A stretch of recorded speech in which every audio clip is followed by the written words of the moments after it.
नमस्कार दोस्तों, यदि आप पत्ता वर्ग की पत्तों की सब्ज़ी या जैसे सरसों है, पालक है, धनिया है, राई है, इनको उगाना चाहते हो छोटी-छोटी जगह पे, जैसे मैंने ये सरसों है, ये छोटी सी जगह, एक गमले के इतनी जगह ज़मीन में ही लगा रखी है। इसके नीचे आप देख सकते हो ये वेस्टेज है, जो गेहूँ का भूसा है उसको गड़ा हुआ है, उसके ऊपर ये उगा रखी है और ये 20-25 दिन पहले उगाई थी।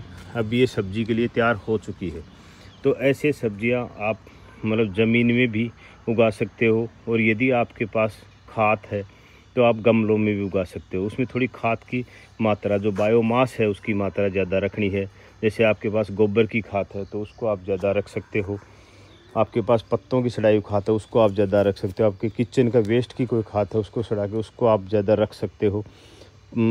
घास है उसको सड़ा के आप मतलब इनके नीचे रख सकते हो। तो ऐसे आप थोड़ी बहुत खाद आपके पास है और उसको मिट्टी में थोड़ा सा ऊपर उठा के ऐसे लगा सकते हो।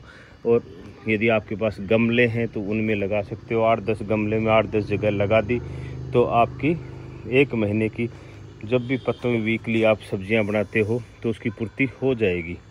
इसी के साथ मैं आपको दिखाता हूं दोस्तों कि अभी सीज़न है अपने पास लहसुन लगाने की। तो लहसुन मैंने लगा दिया है। पहले यहाँ पे काफ़ी दूब घास था, उस दूब घास को खोद के हटाया था, इसलिए मेरे को ये क्यारियाँ टाइप की इसमें करनी पड़ी।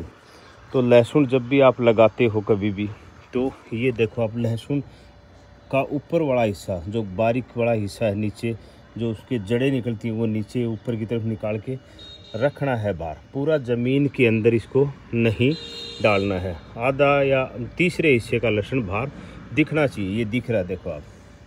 और आपको डायरेक्ट लगाना है लहसुन को। इसके लिए आपको कोई भी बीज संशोधन इसका नहीं करना है, कोई भी बीज के लिए इसके एक्स्ट्रा एफर्ट आपको नहीं करने। लहसुन लिया, उसकी कलियां अलग अलग की और उसको लगाना शुरू कर दिया। यदि आप ऐसे लगाओगे तो ये जल्दी ग्रो होगा और अच्छे रिजल्ट आएंगे। यदि आपके पास बायोमास है, खाद है, तो उसी टाइम उसके साथ मिक्स कर सकते हो। कंपोज हुई खाद होनी चाहिए। तो ये इसी के साथ आप लहसुन लगा सकते हो, अभी गाजर लगा सकते हो, कुछ दूर में पालक लगा सकते हो, कुछ दूर में धनिया लगा सकते हो। अब आपको एक चीज़ और दिखाता हूँ। यहाँ पे तो चींटियों का बिल था, यहाँ पे मैंने कुछ लगाया नहीं। जैसे एक कद्दू की बेल थी, ये अपने आप ही उगी थी, कोई बीज गिर गया था, इसको भी मैंने कटिंग की, स्ट्रेच दी है। तो इसको पहली स्ट्रेच दी थी, अभी सर्दियाँ आ चुकी हैं, तो ये 1 महीने की बेल है। देखो इसमें फ्रूटिंग शुरू हुई है।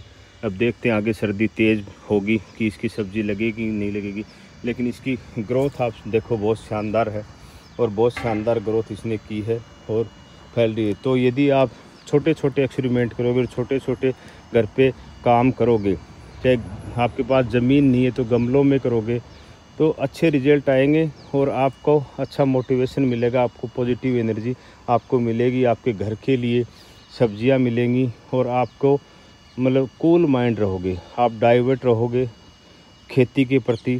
तो आप मतलब अच्छा महसूस करोगे और आपको खेती की तरफ लौटने का समय मिलेगा, प्रकृति को सीखने का आपको समय मिलेगा, चीज़ों को देखना समझना बारीकी से। और प्रकृति से आप जुड़ोगे तो आपका भी भला होगा, प्रकृति का भी भला होगा और समाज का भी भला होगा। तो मेरी सभी नौजवान साथियों से ये अपील है कि धीरे धीरे उनको खेती की तरफ पार्ट टाइम खेती की तरफ मुड़ना चाहिए। चाहे वो दिन में आधी घंटा ही निकालें, चाहे 1 घंटा निकालें, अपना शौक़ पालें खेती को। उससे आपको काफ़ी पॉजिटिव एनर्जी मिलेगी, तो काफ़ी पॉजिटिव और अच्छे इंसान आप बनोगे और प्रकृति को और फिर समाज को कुछ आप अच्छा दे पाओगे। धन्यवाद दोस्तों।